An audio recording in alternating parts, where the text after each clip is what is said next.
अगर आप बैंक में कैश जमा करते हैं, यूपीआई से पेमेंट करते हैं या फिर क्रेडिट कार्ड यूज़ करते हैं और अगर आप एफडी भी करते हैं तो ये वीडियो आपके लिए इतना इम्पोर्टेंट है क्योंकि इनकम टैक्स एक्ट 2026 में कुछ न्यू रूल आए हैं जो कि आपको जानना बेहद ज़रूरी है, नहीं तो आपको इनकम टैक्स की नोटिस तक भी आ सकती है। क्योंकि आज हम बात करने वाले उन फाइनेंशियल ट्रांजैक्शन की जिन पर इनकम टैक्स डिपार्टमेंट की बहुत ही खास नज़र होती है और यहाँ पर जो लोग गलती करते हैं उनको ही नोटिस जाने का चांसेस बढ़ जाते हैं। अब कई इस वीडियो में दी गई जानकारी केवल शिक्षा और जानकारी के उद्देश्य से है। कोई भी निवेश करने से पहले अपने वित्तीय सलाहकार से सलाह जरूरी है। लोग ये सोचते हैं कि भाई पैसा मैं तो आईटीआर जो है ये सही टाइम पे भर रहा हूँ, सब कुछ सही टाइम पे जमा कर रहा हूँ, लेकिन फिर मुझे इनकम टैक्स की नोटिस क्यों आएगी? आ सकती है दोस्तों, अगर आप कुछ यहाँ पे मिसमैच करते हैं, कुछ चीज़ें अगर गलत होती हैं। मैं आपको बताने वाला हूँ, इनकम टैक्स सिर्फ आपकी इनकम नहीं देखता, ये आपकी ये ट्रांजेक्शन देखता है, बैंक अकाउंट देखता है, यूपीआई देखता है, एफडी देखता है और यहाँ तक कि अगर आप क्रेडिट कार्ड यूज़ करते हैं ना तो जो इनकम टैक्स डिपार्टमेंट है ये उसको भी ट्रैक करता है। और यहाँ पर सारे जो गतिविधियाँ होती हैं ये आपके जो ट्रांजेक्शन्स हो रहे हैं ये आपने आईटीआर जो भरा है उससे मेल खा रही हैं या नहीं खा रही हैं, इनकम टैक्स इसको बहुत ही बारीकी से चेक करता है। मैं आपको यहाँ पे सब कुछ बताने वाला हूँ, लेकिन यहाँ को चिंता करने वाली कोई बात नहीं है। अगर आंकड़ों में बड़ा अंतर दिखाई देता है तो ही विभाग इसको चेक करता है, लेकिन जानना बहुत ज़्यादा ज़रूरी है कितना बड़ा आपको डिफरेंस यहाँ पे दिखेगा, तब जाके जो डिपार्टमेंट है ये आपको नोटिस तक भेज सकता है। अभी मैं आपको यहाँ बताता हूँ सारी चीज़ों को, यहाँ पर हम एक एक करके समझते हैं और यहाँ पर हम बात करते हैं सबसे पहले कैश ट्रांजेक्शन्स की। दोस्तों हाँ, इंडिया में या फिर कहें कि हर जगह ज़्यादातर लोग कैश ट्रांजेक्शन करते हैं, सारी चीज़ें सारे लेन देन हम कैश में करते थे पहले, अब तो शिफ्ट हो चुके हैं यूपीआई की तरफ, लेकिन यहाँ पे कैश अभी भी सबसे ज़्यादा बड़ा ट्रांजेक्शन माना जाता है। तो यहाँ पर पिछले कई सालों से सरकार डिजिटल पेमेंट को बढ़ावा दे रही है और यही वजह है कि कैश ट्रांजेक्शन पर सबसे बड़ी यहाँ पर नज़र रखी जाती है। अगर आपके सेविंग अकाउंट में एक फाइनेंशियल ईयर मतलब एक साल के अंदर में अगर आप बड़ी मात्रा में कैश डिपॉजिट करते हैं या फिर कैश निकालते हैं, विड्रॉल करते हैं, तो यहाँ पर बैंक इसकी जानकारी इनकम टैक्स डिपार्टमेंट तक पहुँचा देता है। और यहाँ पर सबसे ज़रूरी बात यह है कि अगर आप उस पैसे को, जो पैसा आपका आ रहा है उसको वैध तरीके से, जहाँ से पैसा आ रहा है उसकी आय का स्रोत और रिकॉर्ड मौजूद है आपके पास, तो आपको घबराने की कोई ज़रूरत नहीं है। लेकिन समस्या तब शुरू होती है जब ट्रांजेक्शन्स बड़े होते हैं और उसके पीछे कोई स्पष्ट रिकॉर्ड ना हो, कोई वजह ना हो कि पैसे कहाँ से आ रहे हैं, मतलब एक नंबर का पैसा अगर ना हो आपकी भाषा में, तो यहाँ पे खतरा बढ़ जाता है। मान लीजिए आपने बड़ी रकम कैश में जमा कर दिया लेकिन बाद में ये नहीं बता पाया कि ये पैसा कहाँ से आया था, और इस स्थिति में जो इनकम टैक्स डिपार्टमेंट है ये आपसे स्पष्टीकरण मांग सकता है कि भाई ये पैसा आया कहाँ से, इसका हमें रिकॉर्ड चाहिए। अगर आप नहीं दे पाते हो तो नोटिस आती है, पेनल्टी लगती है, बहुत सारी चीज़ें होती है। और यहाँ पर एक बहुत ही महत्वपूर्ण नियम क्या है, बहुत ही बड़े कैश ट्रांजेक्शन्स हमेशा अतिरिक्त जांच का कारण बन सकते हैं।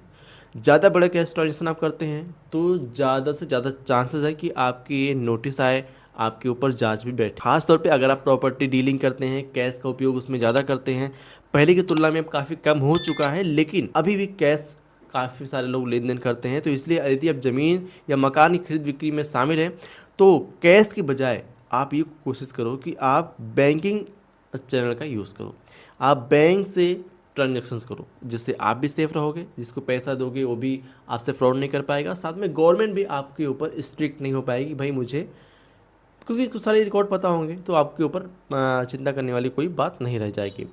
अब बात करते हैं कैश विड्रॉल पर। कई लोग को लगता है कि भाई अपना पैसा निकालने पे सरकार क्यों ध्यान देगी, भाई पैसा मैंने जमा किया है, पैसा मैं ही निकालूंगा, सरकार इस पर क्यों ध्यान देगी? ऐसा नहीं है। असल में बहुत ही बड़ी कैश के रूप में जो राशि निकाली जाती है तो कुछ मामलों में टीडीएस के नियम भी लागू हो सकते हैं। अब यहाँ पर ये नियम खासतौर पर उन लोगों के लिए महत्वपूर्ण है जो करोड़ों रुपए के स्तर पर कैश विड्रॉल करते हैं। ऐसे अभी बहुत सारे लोग हैं। आप तो कहोगे भाई मैं तो 10,000 20,000 निकालने वाला हूँ, तो अगर आप 10-20,000 निकाले तो कोई बात नहीं है, लेकिन अगर आप बड़े ट्रांजेक्शन्स करते हो, मान लीजिए आपने प्रॉपर्टी बेचा आपने 1 करोड़ का और वहाँ पर आपने कैश लेन देन कर रहे हैं आप बैंक में, तो हुआ ना बड़ा अमाउंट, तो यहाँ पर आपको स्पष्टीकरण देना पड़ सकता है। देखिए नियमित रूप से अगर आप आईटीआर भर रहे हैं और आईटीआर नहीं भर रहे हैं तो यहाँ पर ये दोनों के लिए नियम अलग अलग हो सकते हैं। इसलिए अगर आपका कैश विड्रॉल बहुत अधिक है, तो अपने सीए से इसकी सलाह आप जरूर लीजिए। ठीक है, अब आते हैं जो आजकल आम हो गया है, अगर आप 2 रुपये का सामान लेते हो तो भी ऑनलाइन पेमेंट, अगर आप 2 लाख का सामान लेते हो तो भी यूपीआई पेमेंट। मतलब ये काफ़ी ट्रेंडिंग चीज़ है भाई, हर कोई इस्तेमाल करता है, बच्चे बूढ़े से लेके जवान लेके सब इस्तेमाल कर रहे हैं इसको। अगर शायद ही कोई ऐसा व्यक्ति आपको मिल जाए जो कहे भाई मैं यूपीआई नहीं इस्तेमाल करता हूँ। ठीक है, चाय वाले से कि बड़े बड़े शोरूम तक यूपीआई चल रहे हैं, लेकिन यहाँ पर एक बात समझना ज़रूरी है कि इनकम टैक्स डिपार्टमेंट आम तौर पर यूपीआई इस्तेमाल करने पर नोटिस नहीं भेजता है। असल में सवाल यह होता है कि जब कोई ट्रांजेक्शन आपकी जो आपने रिटर्न फाइल किया उस घोषित आय से ज़्यादा या फिर मेल नहीं खाती है, तब जाके इनकम टैक्स की नज़र आपके ट्रांजैक्शंस पर और ज़्यादा पैनी पड़ती है। मान लीजिए आपकी साल भर की इनकम बहुत कम आपने दिखाई है इनकम टैक्स में, और अकाउंट में लाखों रुपए की गतिविधियाँ ट्रांजैक्शंस आपके दिख रही हैं, तो ऐसी स्थिति में विभाग ये जानना चाहता है कि ये पैसा कहाँ से आया है। कुल मिलाकर यही पता होना चाहिए आपको कि भाई ये पैसा आया कहाँ से है, पैसा जा कहाँ पे रहा है। अगर आपके पास प्रॉपर रिकॉर्ड मौजूद है तो आपको कोई टेंशन लेने की ज़रूरत नहीं है। अगर सब कुछ जेन्युइन है और आपके पास रिकॉर्ड मौजूद है तो कोई समस्या आपको नहीं होने वाली है। कुछ लोग कैशबैक और रिवॉर्ड वाले चक्कर में फंस जाते हैं, उनको लगता है मैं ट्रांजेक्शन्स कर रहा हूँ, मुझे रिवॉर्ड मिल रहे हैं, मैं इससे एक्स्ट्रा इनकम पार ले रहा हूँ, तो यहाँ पर वो फंस सकते हैं। और देखिए गलती क्या करते हैं, कई बार एक ही अकाउंट में से पैसा दूसरे अकाउंट में अपने ही में ट्रांसफ़र करते रहते हैं, इससे उनका ट्रांजेक्शन्स बढ़ते रहते हैं। तो ये सावधानी आपको बरतनी जरूरी है। अगर आपकी ट्रांजेक्शन एक्टिविटी असामान्य रूप से बढ़ जाती है, मतलब आपकी इनकम है 1 लाख रुपए, आपने वही पैसे घुमा घुमा के 10 लाख बना दिए हैं, तो ये आपके लिए खतरा हो सकता है। बाद में आपको उसकी जानकारी का आपको रिकॉर्ड भी देना पड़ सकता है। इसलिए यहाँ पे छोटे मोटे रिवॉर्ड के चक्कर में अपने दिमाग का घन चक्कर मत बनाइएगा। बिजनेस वालों के लिए खास जानकारी है, अगर आप व्यापारी हैं और आप रोज़ बड़ी मात्रा में ट्रांजैक्शंस करते हैं अपनी सेविंग अकाउंट से, तो भाई आपको इससे बचना चाहिए। अगर आप बड़ी मात्रा में ट्रांजैक्शन कर रहे हैं तो आपके लिए बिजनेस के लिए करंट अकाउंट जरूरी है। ये ज़्यादा उपयुक्त माना जाता है क्योंकि बिजनेस ट्रांजैक्शन को पर्सनल ट्रांजैक्शन से अलग रखना हमेशा बेहतर होता है, तो इससे अकाउंटिंग आसान होती है और भविष्य में किसी प्रकार की पूछताछ का जवाब देना भी सरल हो जाता है।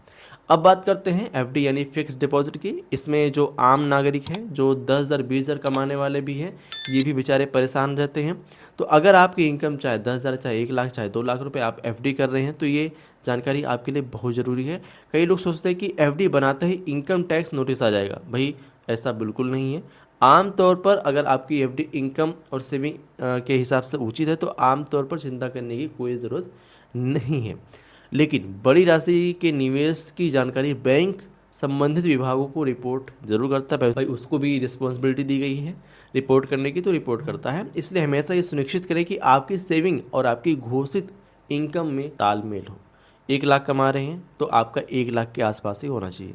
ऐसा नहीं कि आप कमा रहे हैं 1 लाख, दिखा रहे हैं 50,000, फाइल कर रहे हैं, आप खर्चे कर रहे हैं 50 लाख का, तो भाई फंस सकते हैं। हाँ, अब बात करते हैं आजकल के सबसे बड़े रोग की, यानी क्रेडिट कार्ड। आप में से बहुत सारे लोग क्रेडिट कार्ड यूज़ करते होंगे, लेकिन ध्यान देने वाली बात क्या है कि क्रेडिट कार्ड को सही तरीके से इस्तेमाल करना आना चाहिए। अगर आप सही तरीके से इस्तेमाल नहीं कर रहे हैं तो आपके लेने के देने भी पड़ सकते हैं, मतलब आपको यहाँ पर पेनल्टी भी देनी पड़ सकती है। अगर कोई व्यक्ति सालाना 6 से 7 लाख की इनकम दिखाता है और उसके खर्च 25 लाख हैं, 20 लाख हैं, तो ये विभाग को ये विभाग के पास ये जाती है इन्फॉर्मेशन और ये जानना चाहेगा कि आप का जो बाकी पैसा ये कहाँ से आ रहा है। सोर्स आप बताओ भाई, सोर्स ऑफ इनकम कहाँ से। दूसरी तरफ आपकी इनकम पर्याप्त है और आपके खर्चे उसके अनुरूप है तो आमतौर पर घबराने की कोई ज़रूरत नहीं है, बस आपके पास खर्चों का उचित रिकॉर्ड भी होना चाहिए। सबसे बड़ी सीख मैं आपको बताना चाहूँगा दोस्तों, इनकम टैक्स डिपार्टमेंट का असली फोकस किसी एक ट्रांजैक्शन पर नहीं होता है। ये देखता है कि आपकी इनकम कितनी है, आपके खर्चे कितने हैं, आपकी सेविंग कितनी है और आपकी फाइनेंशियल एक्टिविटी आपस में मेल खाती है या फिर नहीं खाती है। अगर आपकी इनकम, एक्सपेंसेस और इन्वेस्टमेंट का हिसाब साफ साफ है तो आपको घबराने की कोई ज़रूरत नहीं है। घबराते वो लोग हैं जो सरकार से कुछ छिपाना चाहते हैं। लेकिन अगर आप बिना रिकॉर्ड रखे बड़े ट्रांजेक्शन करते हैं, पैसा इधर उधर घुमाते रहते हैं, इनकम टैक्स दिखाकर बड़े खर्चे करते हैं, भविष्य में परेशानी हो सकती है। दोस्तों उम्मीद करता हूँ ये वीडियो आपको पसंद आएगी। अगर ये वीडियो इन्फॉर्मेटिव लगी हो, जानकारी अच्छी लगी हो तो वीडियो को लाइक कीजिएगा। ये वीडियो अपने दोस्तों के साथ जरूर शेयर कीजिएगा, अपने रिश्तेदार के साथ जरूर शेयर कीजिएगा ताकि वो कोई बड़ी परेशानी में ना फंसें। वीडियो में नए आए हैं, चैनल को सब्सक्राइब नहीं किए हैं, तो आपसे रिक्वेस्ट करना चाहूँगा इस वीडियो को पूरा आपने देख ही लिया, कैसा लगा वीडियो कमेंट में ज़रूर बताइएगा और चैनल को सब्सक्राइब करना मत भूलिएगा। मैं इन्वेस्टमेंट से संबंधित, पैसे से संबंधित वीडियो बनाता रहता हूँ। यहाँ पर आप देख सकते हैं वीडियो आपके लिए बहुत ही ज़्यादा इन्फॉर्मेटिव हो सकती है। ये वाली वीडियो, इस पर क्लिक करके पूरी वीडियो आप जरूर देखिएगा। चलिए मिलते हैं नेक्स्ट वीडियो के लिए। जय हिंद, जय भारत।